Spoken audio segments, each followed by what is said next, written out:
So today I wanted to talk about why I actually started learning Japanese.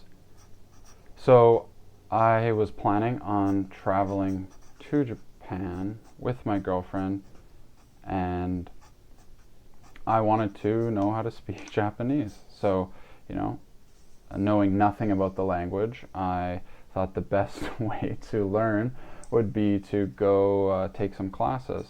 So at the time I was working full-time job, so I registered for these night classes in Japanese that were offered by a local university, and yeah, I started doing those. The textbook we actually used there covered like different stuff, or it covered the same stuff as Genki, but just in like a different order. During that course, I felt great. I was doing really well.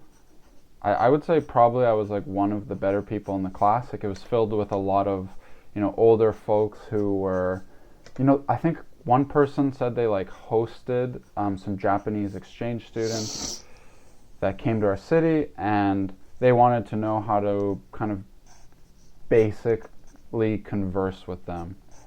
And so yeah, there was a lot of people that were just kind of in it casually, and I was like, I want to go hard, I want to get into this. So I really put a lot of effort in. I think at the time I was also looking at the Learn Japanese subreddit, and some people were talking about Anki on there.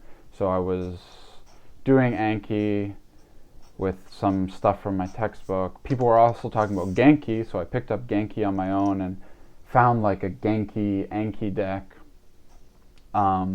which I'll get into later, that actually served me pretty well, but not for the actual purposes of learning Japanese. Anyway, so I did that course. I went to Japan, and I had no idea what anyone was saying. I could like say, oh, kore, like I want this, or just like basic stupid stuff that you would expect like a 1-year-old to be able to blurt out to their mom. There was a very specific memory, which is pretty embarrassing, but a little funny, which was we were in Nikko, and there was this row of Jizo statues. If you don't know what a Jizo statue is, I'll put it up on the screen. It's kind of like this little Buddha statue, and I'll tell you what it means in a second, because what they signify, I guess, because it's important to the story. But anyways, the hostel we were staying at, the person at the hostel, they told us, oh, this is like a very famous spot. It says that they said that these Jizo were living, and they represented some like spirits of lost children, essentially, which is why they have these knit hats and these knitted bibs on them. And they said when you go and walk past them, you should count them all, and then you should try to count them all on the way back, and the number you count on the way there, for the way you count on the way forward, and the number you count on the way back is not going to be the same, which is, I guess, the eerie part of it. So my girlfriend and I, we went down there. I was a little late, so it was kind of dark and eerie. It was a little fun. Yeah, things were getting a little spooky. But as we came out, there was a lady with a microphone and a guy with like a real camera, like a newscaster camera, because, well, they were newscasters. They're from NHK, and they came up to us and they asked, like us. They said something in Japanese, and I responded in Japanese because it was like, "Oh, hello, can we ask you a question?" And I said, like, "Hai, daijoubu," and then they just full on asked the question in Japanese, and I was like, "Wakarimasen, sumimasen," and then they asked in English, "Oh, why did you come here? Why are you here?" And I just repeated what I just said, like our hostel person told us to come here, and it was like a cool sight. Well, it turns out that like this specific place and these specific Jizos it's supposed to be for like mothers who had like stillborn babies or something like that. And I just look like this stupid gaijin on NHK being like, I don't know if it actually ever aired. I never checked, but it's just like, oh yeah, we come here because it's fun to count the jizo. Just looking like some total goof. Anyways, that's a little bit of a tangent. So yeah, after I got back, I realized, wow, I know nothing. So I looked up like, how do I actually do this? And I didn't come across AJATT yet. I didn't come across immersion. I came across somebody saying to do RTK.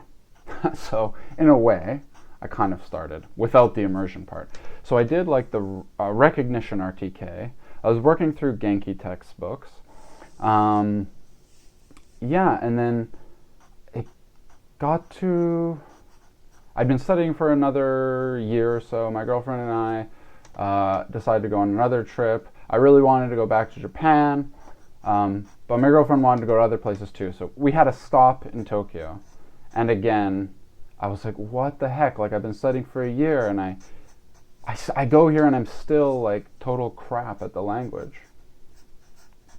Another like 4 months goes by. I found another cheap ticket. I'd never been on a vacation with my mom, so I decided, hey mom, let's go to Japan.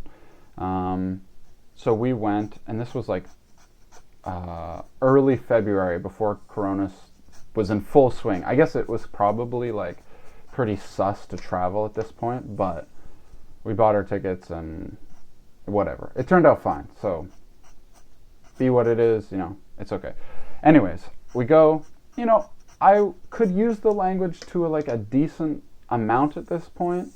I still couldn't really understand what I was saying, but I could like say things a lot better. I could express, you know, what I wanted, or like there were some people who couldn't speak English in like the ryokans we stayed at, and I was able to kind of, you know, translate a little bit for my mom, and kind of, you know, we're able to survive, essentially, like survival level. And at this point it was like, okay, I've been studying for like almost 2.5 years, and I still am total crap at Japanese. So when I got back, I was like, I gotta figure out like how to actually do this. Like, it has to be possible. There's people that have learned this. Like, I must be doing something wrong. And that's kind of when I came across AJATT. And yeah, and then I started that. It was like March of 2020. You know, coronavirus was pulling up. I was gonna be spending the next however long cooped up in the house. I was like, perfect. I'll just start immersing. I'll get into this, and I'll learn Japanese for real this time. And well, it turns out, you know, it was for real to an extent. I have learned more in this year than I did in those like 2.5 years of studying before. So yeah, that's kind of like a brief synopsis of where I started, why I'm learning Japanese. Well, I guess the why isn't really there. Like, I do want to try living in Japan. I want to maybe study there or work there after I graduate. Yeah, I'm back at school now. I'm not working a job anymore. But yeah, that's sort of my AJATT origin story, if you will. As usual, you know, if you want to leave a comment or ask a question, please do. I'll try to get to anybody who puts something there.